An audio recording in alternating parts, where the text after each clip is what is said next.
come on in, come on in, come on in, and welcome to Aries Rose TV. If you are not familiar with me, my name is Aries Rose, and on this channel we talk about streaming shows, movies, TV shows, politics, world news, local news, celebrity news, basically anything I find interesting, I come on and discuss with my Aries crew.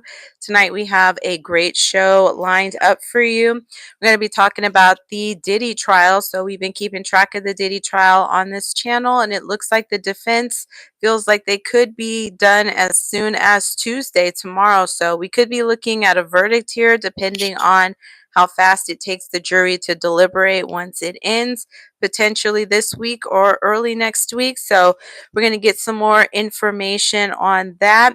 President Trump has taken a large step, and over the weekend, some B0MBs were dropped in Iran. So we have to see what's going on with that. There's been some updates since then, but we're going to get caught up on what occurred and then where we are right now with that situation. Joycelyn Savage, who is the alleged fiance of R. Kelly, who's currently serving time in a federal prison. I believe he will be there for 30 years and has served at this time 5 or 6 years of that particular sentence. She is speaking out because her parents are saying that she's still being controlled by R. Kelly. How he is controlling her from being behind bars is beyond me. But we're going to get into that. We're going to get into what her parents are saying because he has recently been trying to get out of prison. He says that there is a plot for his murder. So he believes his life is in danger. And I'll link the live where we talked about that so you can get some more info if you're not caught up on that. I'll also link the Diddy playlist here to this description as well so you can get caught up on the Diddy trial testimony that has occurred previously.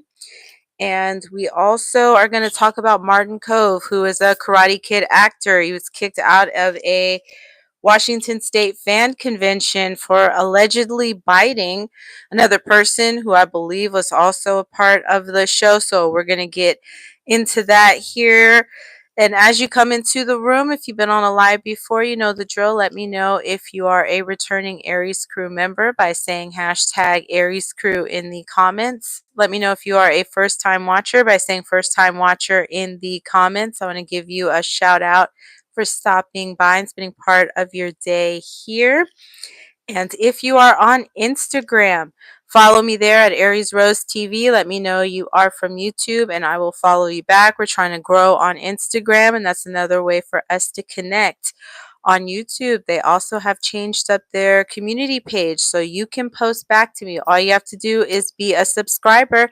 And if you're not a subscriber, it's a perfect time to become one. All you got to do is hit that subscription button. We'd love to have you part of the Aries crew, and hit that notification bell so you can find out every time we go live, post videos, post on the community page. And then once you are a subscriber, you'll be able to post things on the community page as well for people to see, or to post comments to me, or you can also suggest show ideas there as well. So go check out the community tab on the page as well. And if you have not been on the lives, we had a recent loss in my family. The father of my two youngest children passed away earlier this month, and it's been pretty hard on us. It was very unexpected and sudden, so it was a pretty devastating loss that we're working through, and we're currently in the healing zone. And part of that healing for me is being on YouTube. It's something I really love and enjoy. So coming on here has been pretty helpful in going through this process, but we are looking to get a memorial together for him. Since it was so sudden, we were not ready for the costs that come along with that. So I will link a GoFundMe in the description of this. Anything you can give is greatly appreciated. Anything that's left over after the memorial will go to the care of our children. I appreciate you taking the time to look at that. You can also see that link on the community tab as well. And we're going to get in to our stories here for tonight. But before we do that, let me know in the comments where you're from, what state or what country you are from. I want to see where everybody is from. That's a part of the Aries crew joining the live tonight. I want to give you a shout out. And we got a comment from Sebastian. Welcome. Thank you so much for stopping by. I hope you're having a great day. As you come in, like the video, it's a free way to support and it goes a long way. It means a whole lot. Appreciate you taking the time to do that. And we're going to get into our first story about the Karate Kid actor who was kicked out of a Washington State fan convention over the weekend here. So we're going to get some more info on that. Take a quick drink of water. All right, and this is reporting from TMZ. Martin Coe got the boot from the Washington State Fan Convention over the weekend after he allegedly assaulted a fellow Cobra Kai female cast member, and the police had to get involved. According to the report from Joliet Police Department obtained by TMZ, Alicia Hannah Kim accused the Karate Kid actor of biting her so hard on the arm he darn near drew blood, and then he allegedly kissed her on the arm when she yelled out in pain. Alicia, who also starred alongside Martin in Netflix's Cobra Kai, told a police officer working the VIP section of the SummerCon event that Martin had allegedly, completely unprovoked, grabbed her arm and chomped down after she passed by and said hello. Both the actress and her husband, who witnessed the alleged incident, claimed they told Martin immediately after what he did was completely unacceptable, and he allegedly, quote, was furious and outraged and visibly angry when I told him calmly not to bite me. He insisted he bit me for fun, end quote. That's a very interesting way to greet someone who says hello to you. I don't think I've ever seen or heard of that one before, but let's get into some more reporting here. The cop told the actor what he did was a crime per the report, and he needed to stick around until the situation was sorted out. Ultimately, Alicia chose not to press charges of simple assault, but she did request an informational report be taken with statements from the couple in case something like this ever happened again. Pictures were also taken for the record of what police called a very noticeable bite mark on her arm that was already turning blue and bruising. Police say Cove seemed to realize after he was confronted by authorities that he screwed up and apologized to the Alicia and her husband for his behavior in front of the officer. He was told he needed to leave the venue, and the report says the officer told never to pull that stunt again. We've reached out to reps for Martin and Alicia. So far, no word back. So let me know your thoughts on that. That's pretty wild. So Martin Cove looks like he was the actor who was in the initial movie, like playing the guy that, and I can't even remember the name of the person who was in the Karate Kid anymore, but that's the one the Karate Kid was fighting, who was like really mean to him and like his bully. That's who Martin Cove is, who stars in the new Cobra Kai series, which I believe is on Netflix. So, not sure if that's normal behavior for him or what was going on in his mind when that occurred, but that was a pretty wild story here. And let me know if you watch Cobra Kai on Netflix here. Let me know if you are a fan of the show and have watched it. Interested to hear what you think about it. I haven't seen anything on it. I've heard of it, but I have not watched it, so I don't know too much about what's going on with there. I'm just more familiar with the Karate Kid. I definitely saw that when that came out, and Karate Kid 2. I don't know if it went to 3. Let me know if there was a Karate Kid 3, but I know definitely for sure I saw Karate Kid and Karate Kid 2. They were huge movies at the time. And now we're going to get into some R. Kelly reporting here. And we are talking about R. Kelly's alleged fiancée, Joycelyn Savage. So she was one of the women that had gone on when he went and did the interview with Gayle King, I believe, is who R. Kelly did the interview with. I'm going to have to look that up, where he was really animated during that interview. Even SNL did a skit on that. And he said, I'm fighting for my life here.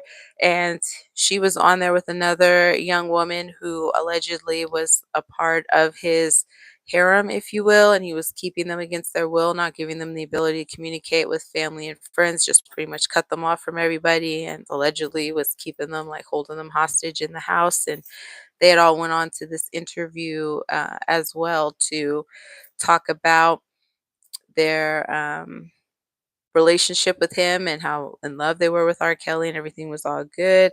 Well, one of them ended up leaving him, I believe, after he went behind bars, but Joycelyn has stayed with him. She still seems to be very much into him, very much in love with him. I want to say at one point she was claiming she was pregnant by him, but the timing wouldn't have matched up because he would have been behind bars, so that kind of would have been impossible. But I haven't heard anything since that initial rumor came out, so I don't think she was legitimately pregnant on there, but that was the last time I'd really heard her name. And then since R. Kelly has been resurfacing because he said there's a murder plot for him in prison and he fears for his life, and he had allegedly OD'd by being given too much medication while he was in prison. So it's coming up because that story is being shared, and then he also wants to get out because he doesn't feel that it's safe. And so Joycelyn's parents had spoke out about that, and now she is responding back. So we're gonna get to what her parents were saying, and then we'll get into her response here. All right, so this is reporting from TMZ. R. Kelly should absolutely not be pardoned because one of his alleged victims, Joycelyn Savage, has been missing for years and is still believed to be in his grip and under his control. Her family's attorneys tell TMZ. Gerald Giggs, attorney for Joycelyn's family, tells TMZ they're slamming Kelly's push for a Trump pardon, insisting the singer still has a grip on Joycelyn who they haven't heard from since a short phone call back in 2019. That's a really long time. I thought they had been in contact um, after that, so I'm kind of shocked that it was just 2019 was the last time they had allegedly spoken with her. So I take a quick drink of water there, and now I'm going to go back into it. Joycelyn's family has only heard from individuals claiming to represent her, though it's unclear in what capacity. Joycelyn is R. Kelly's one-time fiance, who many say is a victim. Her family believes she's alive, hopes she's healthy, and says they'd love nothing more than to hear from her directly. The Savage family says Kelly's never taken accountability. He was rightfully convicted, and he should serve every last day of his 31-year sentence. In 2021, Kelly was convicted of racketeering and ex-trafficking in a New York federal court. Just a year later, he was hit with more guilty verdicts, this time for child PDF files and enticing minors for X in Illinois. A rep for Kelly's legal team, B0MB3D, tells teams they're not willing to discuss Joycelyn right now because they want to focus on the singer and what's happening to him, so maybe they can discuss her at a later time. Brindley previously told us he's hopeful Trump will pardon Kelly, arguing the former press can relate to being targeted by the feds. He's also pushing for Kelly's release. The former singer has been hospitalized after alleged threats from people in prison that forced him into solitary confinement while asking a judge for home confinement instead. We tried to get in touch with Joycelyn for a comment, but were unable to connect with her. And since this was written here on June 18th and then updated on June 23rd, Joycelyn has responded. So we're going to get into her response here to her parents' allegations that she's still under R. Kelly's control. And this reporting from TMZ. R. Kelly's fiance says her family's telling a bunch of lies about her, insisting she's not a victim or ex-slave despite their concern. Joycelyn Savage released a video denying the claim Sunday evening, hitting back at her family after they told us they don't support R. Kelly's pardon push because he's never taken accountability for his actions and she's still under his thumb. Savage says she and R. Kelly have been together for 10 years, engaged for the last 3, and they want to get married and start a family together.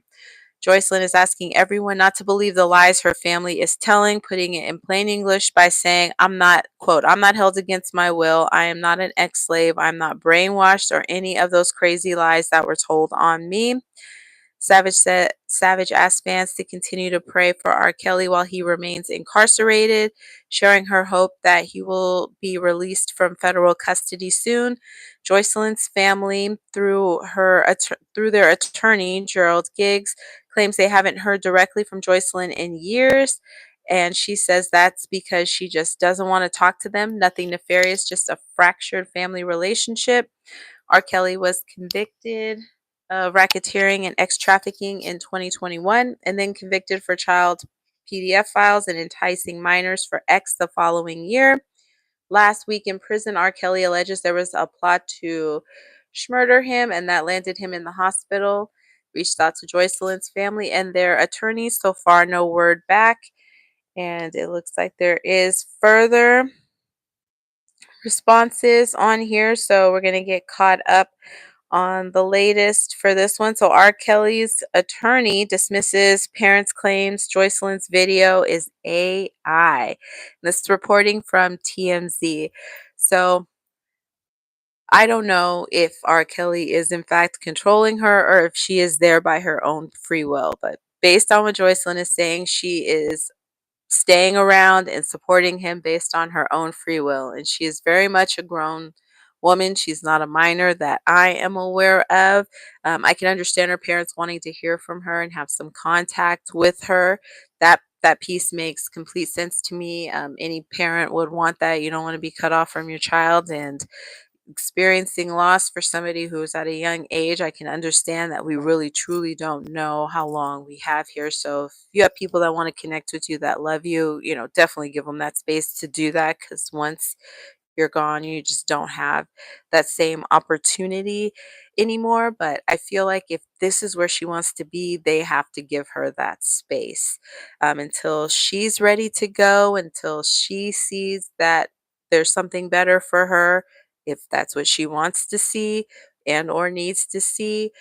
They really need to just give her the space to be the adult that she wants to be and to go through the experiences that she wants to have. I know as parents, we want to shield our kids from everything as much as we can, but sometimes you have to let them go out and be their own person and make their own mistakes. And if it's meant to be, they will come back. They will understand, and the things you were saying to them will make sense.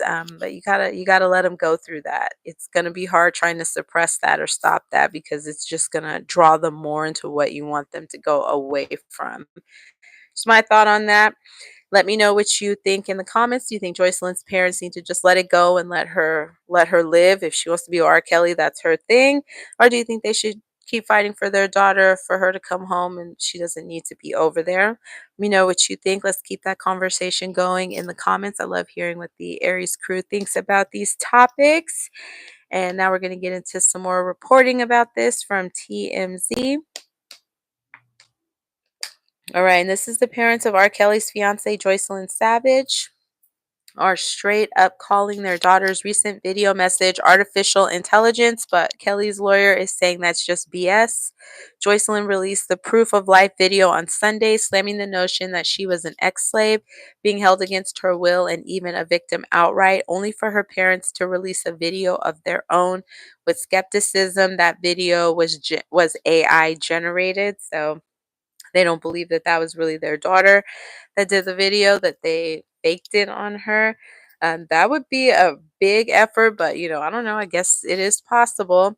R. Kelly's attorney, Bo Brinley, tells TMZ Hip Hop that Joycelyn's parents are absolutely lying and grasping at straws here. Bo says he personally spoke to Joycelyn on the phone before the video was made, and she gave him some information that she stated in her, or she gave him the same information that she stated in her PSA.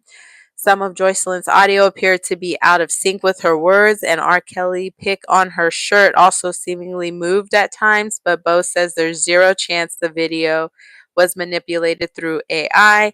Bo assures Joycelyn is fine and well. She's taken an apartment in close proximity to the prison so she can visit Kells on a regular basis, and records of her signing in are visibly verifiable. Bo says Joycelyn is generating her own income and also has friends pitching in with financial assistance. Her family just isn't in the picture.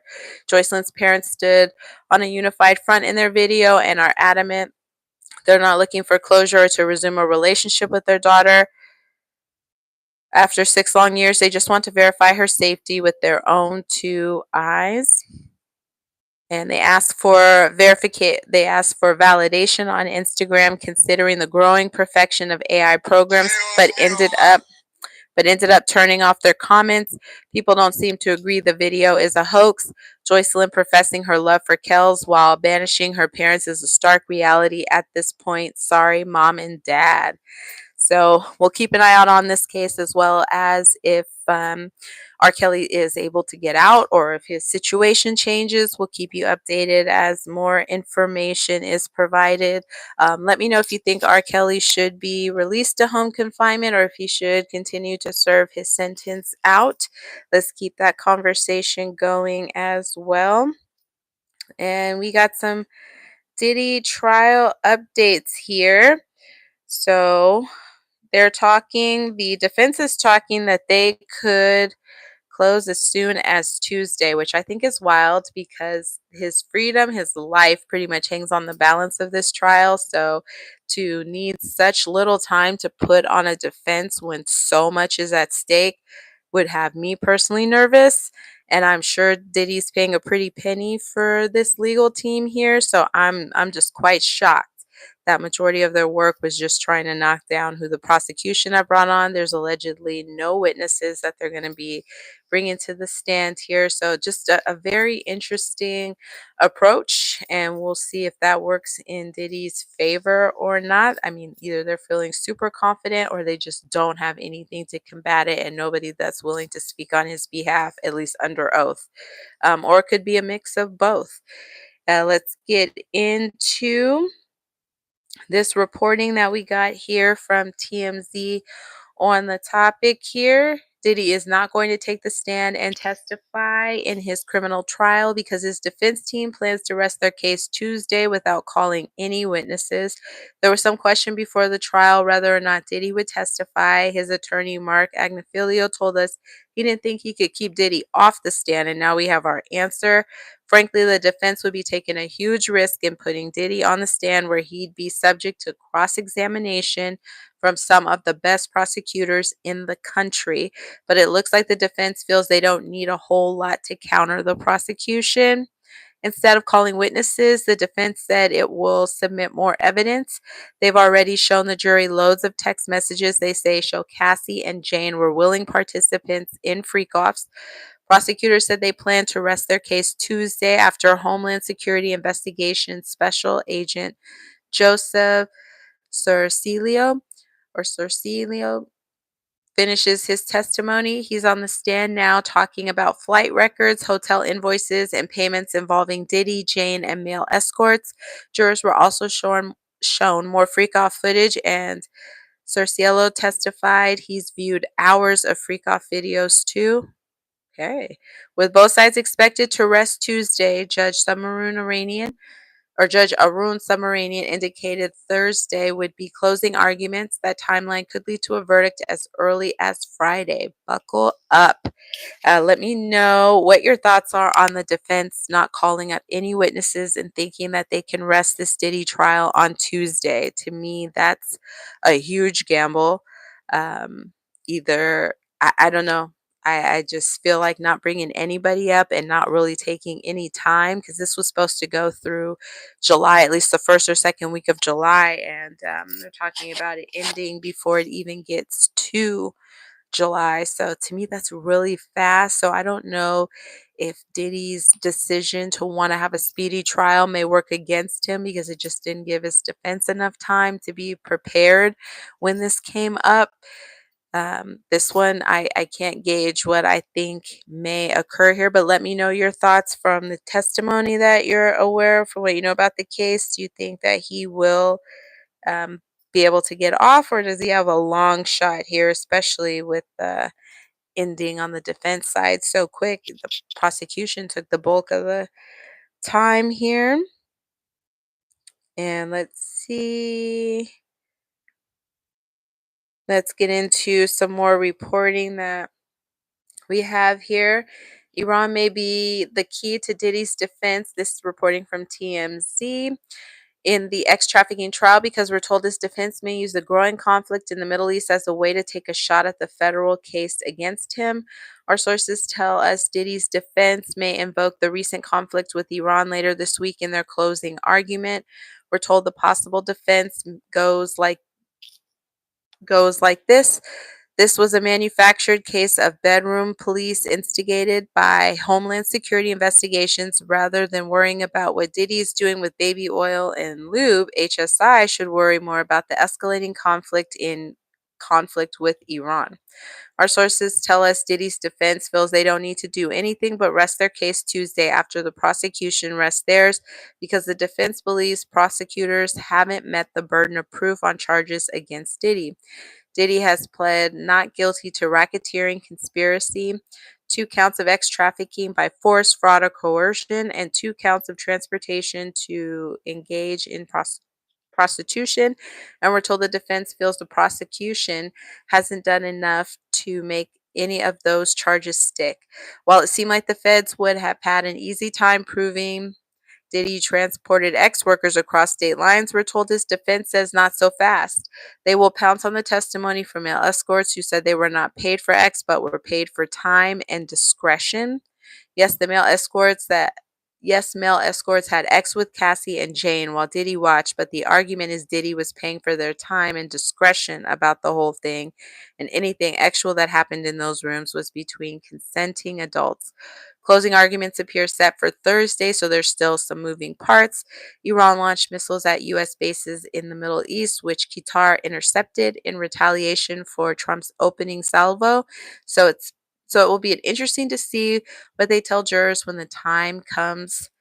So we're going to get into some more, but let me know your thoughts on Diddy's defense team trying to use the situation with Iran to their benefit here for his trial. I don't know that that will really have an impact on anything, but you got to try something, I guess. So I'll give them that. And let's see. We got Diddy's new supporter at the courthouse, ex Bad Boy G Deep, standing tall for him. It's reporting from TMZ.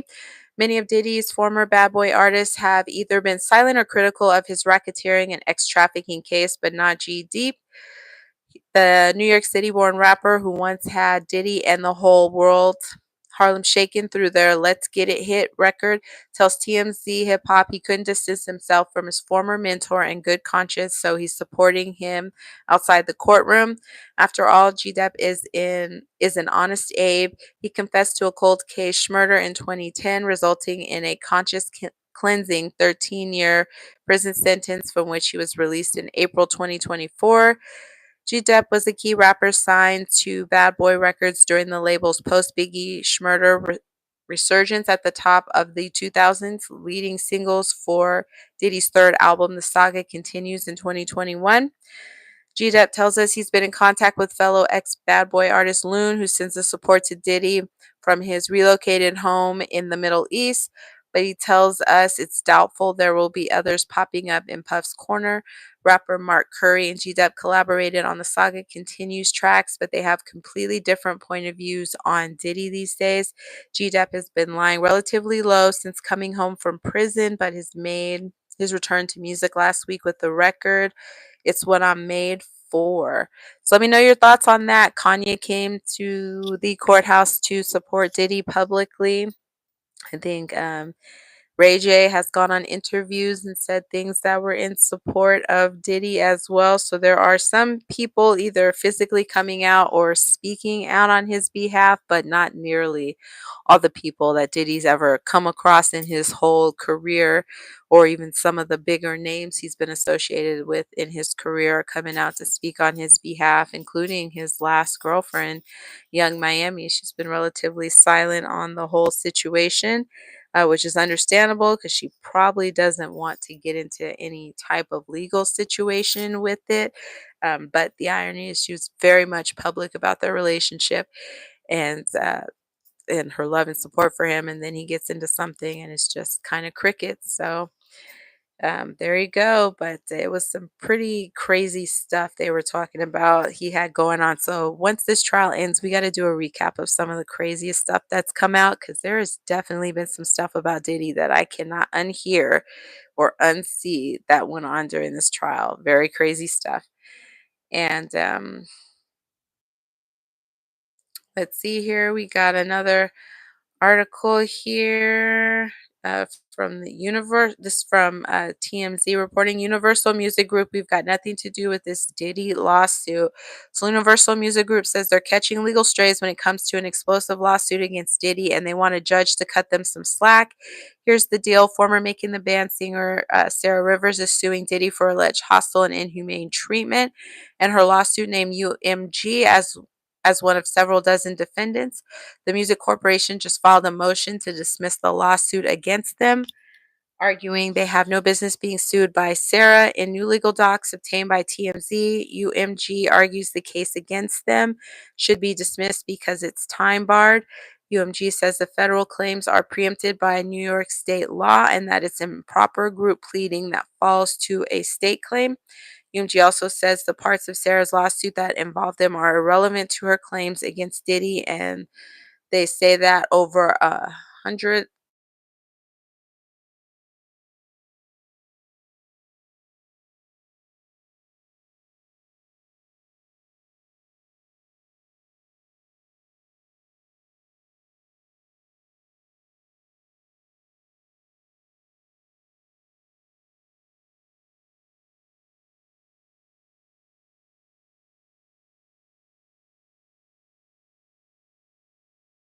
Right, if you can hear me, leave a 1. I had a call that was coming through there. Let me just reread this last part because I'm not sure if it got picked up or not. But UMG also says parts of Sarah's lawsuit that involve them are irrelevant to her claims against Diddy, and they say that out of over 1,003 paragraphs in the original lawsuit, only 10 pertain to UMG. A judge has yet to rule. So that's so far what I'm seeing is going on in Diddy's world here with this trial. Let's see if we got any other pieces here. Yeah, it looks like that's pretty much some of the highlights here. So we'll let you know if that ends up being the case, that both the defense and the prosecution rest on Tuesday. And now let's get into this Trump and Iran situation. So the notification flashed across my way here. I want to say it was on Sunday or Saturday or Sunday that some BOMBs were dropped in Iran here. So let's get some information on that. And let's go right here. This reporting from TMZ. President Donald Trump just addressed the nation after the USA's attack on Iran, putting Iranian leadership on notice with an ultimatum: make peace or face the consequences. President of the United States spoke at around 7 p.m. Pacific Standard Time, just a couple hours after revealing on Truth Social that the military had successfully attacked 3 nuclear sites in Iran. He stood alongside Vice President J.D. Vance, Secretary of State Marco Rubio, and Secretary of Defense Pete Hegseth. During his short remarks, Trump congratulated military once again on the successful attack, revealing the uranium enrichment facilities in Iran were completely and totally obliterated in the attack. He says he expects Iran to make a deal now, threatening even more attacks if the and more attacks on the country if they attempt to resist. Trump said they will be even easier going forward after this successful strike. Donald J. Trump congratulated Israeli Prime Minister Benjamin Netanyahu on the attack, touting the teamwork between their two countries. The president ended his remarks by saying, "God bless the Middle East, Israel, and America." Worth noting the state-run media in Iran has indicated the country has no intention of backing down, so more strikes could be a very real possibility. Trump revealed a full payload of B0MBs was dropped on the nuclear facilities, Fardro, Natanz, and Isfahan, which he wrote out as Esfahan, a less common spelling, and he congratulated the great American warriors on the successful attack before paradoxically claiming now is the time for peace. Israel launched a surprise attack against Iran last week, and Iran responded with retaliatory missile strikes. Pictures have captured the devastation in Iran, and the health minister, for which claims more than 400 civilians are deceased and 3,500 are injured. While Trump said he planned to take up to 2 weeks before taking any action in the Israel-Iran conflict earlier this week, B-2 bombers were put into the air Saturday afternoon, which indicated to many an attack might be imminent. They reportedly used bunker buster bombs on the facilities, at a first in U.S. military history. Although he's now calling for peace, President Trump did some saber rattling days before the attack too, claiming the U.S. military knew the location of Iran's Supreme Leader Ayatollah Ali Khamenei and could easily murder him. The conflict between Israel and Iran has created a division among MAGA supporters, epitomized by Tucker Carlson's contentious interview with Texas Senator Ted Cruz. So let me know your thoughts on that happening. I know I was hearing people talk about, does this mean this could potentially be World War III here with that? I don't think we're quite at that level, although, I would have preferred that we not get involved here, but we'll have to just keep monitoring the situation here. There is some updates, and let's get into that. So Pete Hegseth details Operation Midnight Hammer, and we'll get some reporting on that. It's reporting from TMZ. Pete Hegseth said the United States has dealt a crippling blow to Iran's nuclear infrastructure just hours after a massive military operation targeted 3 of the country's key enrichment facilities. Defense Secretary spoke to the nation Sunday morning, saying Iran's nuclear ambitions have been obliterated by the precision airstrikes, which he credited to President Donald Trump's decisive leadership. The president authorized a precision operation to neutralize the threats to our national interests posed by the Iranian nuclear program and the collective self-defense of our troops and our ally Israel. End quote, he said. The air assaults struck enrichment sites in Fardo, Natanz, and Isfahan, which U.S. officials described the damage as extensive. B-2 bombers, stealth aircraft, and cruise missiles were also used in a coordinated attack, part of what the Pentagon dubbed Operation Midnight Hammer. It was announced the airstrike took Iran by surprise, with Chairman of the Joint Chiefs of Staff, General Dan Kane, saying, quote, "We are completely unaware of any shots fired at the U.S. strike package on the way in. We are unaware of any shots fired at the package on the way out," end quote. King confirmed the seriousness of the strike's impact, but stopped short of calling it a total destruction. Quote, "Final battle damage will take some time, but initial battle damage assessments indicate that all 3 sites sustained extremely severe damage and destruction," end quote, he said. President Trump addressed the nation Saturday night, calling the operation a success and hailing what is described as the dismantling of Iran's nuclear enrichment capabilities. Late Saturday, Iranian Foreign Minister Abbas Agha Agharchi, and I might be saying that wrong, sorry, I'm not very good at pronouncing the names, issued a stark warning condemning the strikes as a flagrant breach of international norms and threatening the repercussions would be long lasting. So let's get into that, because they have said that they were going to retaliate. And let's read that. Iran's foreign minister, "We will retaliate following U.S. airstrikes." This reporting from TMZ. Iran is vowing a forceful response after the United States airstrikes targeted 3 of its nuclear sites over the weekend, an operation ordered by President Donald Trump that has triggered swift backlash from Tehran. Late Sunday, Iranian Foreign Minister Abbas Agharchi issued a stark warning condemning the strikes as flagrant breach of international norms and threatening the repercussions would be long lasting. Quote, the United States, a permanent member of the United Nations Security Council, has committed a grave violation of the UN Charter, international law, and the NPT by attacking Iran's peaceful nuclear installations, end quote. Agarachi wrote on X. He went on to call the attack, quote, outrageous, end quote, accusing the U.S. of endangering global security and setting a dangerous precedent. Quote, these actions will have everlasting consequences.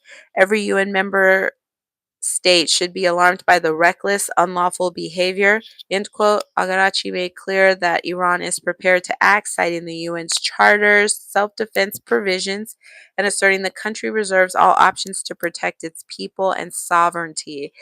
So let me know what you think about the response that Iran has had back to the actions taken by President Trump here. I'm truly hoping that this situation does not spiral into anything that does drag us into a war, a very long-lasting war that's going to have a lot of costs, a lot of devastation. I don't want to see anybody lose their lives over this. Things are hard right now, and I just don't think we need to add war onto the plate. We just really don't need that right now, is my personal opinion. This some reporting from TMZ here. Iran launches attack on U.S. base in Middle East. Iran fired a retaliatory strike against a United States military base in Qatar on Monday after an American-led military assault on Iran's nuclear facilities over the weekend. Qatar officials blasted the Iranians for launching the attack, but said their air defense systems intercepted the rockets. There were no reported U.S. casualties, according to the Pentagon.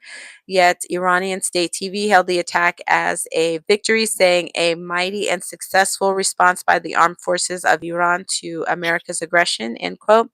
As you know, the president addressed the nation Saturday night after he announced the U.S. dropped a full payload of bombs on 3 nuclear facilities in the country.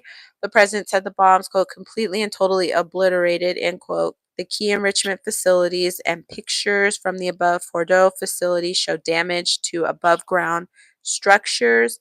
On Saturday, Iranian Foreign Minister Abbas Agarachi issued a stark warning condemning the strikes as a flagrant breach of international norms and threatening the repercussions would be long lasting. Agarachi wrote on X, quote, the United States, a permanent member of the United Nations Security Council, has committed a grave violation of the UN Charter, international law, and the NPT by attacking Iran's peaceful nuclear installations, end quote. And we have one more that we're going to discuss on this particular situation here because we are monitoring that. We want to make sure we also keep you up to date on the world news as well, because it's important to know what's going on. All of this stuff has an effect on us, whether it's directly or indirectly. And this reporting from TMZ, Donald Trump, there's a ceasefire between Israel and Iran, according to me. Donald Trump just took to Truth Social to drop a bombshell claiming there's a ceasefire between Israel and Iran set to kick in within 6 hours.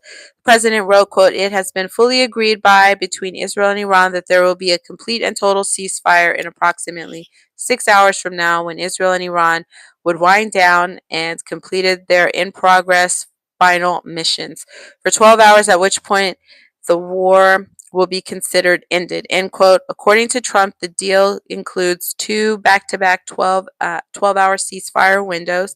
Iran goes first, halting fire for 12 hours, then Israel follows with their own 12-hour pause. Trump says the war will officially be over after a 24-hour cool down. This comes right after Trump claimed the U.S. dropped a full payload on 3 nuclear sites in Iran, saying they were, quote, completely and totally obliterated, end quote. So let me know your thoughts on the ceasefire that President Trump is now saying is in place with Israel and Iran. Let's hope it's real. Let's hope it holds and nothing else comes further from this, because, again, I just don't believe we need anything more piled on to everything that we already got going on here. We got things we need to figure out. People are struggling to get jobs, to be able to pay their bills. The cost of things are getting crazy. We just do not need to add war onto that as well. It's a huge money drain. The destruction to the loss of life and the destruction to the lands from all the bombings and the chemicals and the toxins, and just it's nasty, and it's not something I hope that we go into. And I just truly hope that this can be avoided, and this is where everything stops and nobody else loses their life behind this stuff. Let me know your thoughts in the comments. I love reading the comments from the Aries crew. You guys have very interesting perspectives, so let's keep the conversation going on these topics. I will not be live tomorrow, but we will resume on Wednesday, so we'll pick up on anything we missed, and we'll definitely catch up and let you know if the Diddy trial is in fact ended on Tuesday with closing arguments. And if you have not already done so and you've been on the live this long, join the Aries crew. We'd love to have you here. It's free to subscribe. Just hit that subscription button and then hit that notification bell so you can find out every time I go live, post videos, post on the community page. And YouTube has changed up their community page. So if you are a subscriber, you can also post comments to me. So if you have ideas on shows or thoughts on some current topics, go ahead and post that on there and we can communicate with each other that way. I also post different polls on there when I'm going to be going live, or just information about things that is going on. So it's also a great place to check for other things as well. And if you are on Instagram, follow us. We're on Instagram as well at Aries Rose TV. Let me know you're from YouTube and I will follow you back. And let me know in the comments if you're on Facebook. I'm thinking about starting a Facebook page, so let me know if you're on there, if you use it regularly, all that good stuff. Definitely want to see if that's another way I can connect with my Aries crew. Please like the video on your way in. It goes a long way, and it's a free way to support the channel, and share this live out to family and friends. We love the content. We look forward to seeing you back later on this week as we go live every weekday for the show. Appreciate you watching. Hope you had a beautiful start to your week, and we'll see you later. Take care.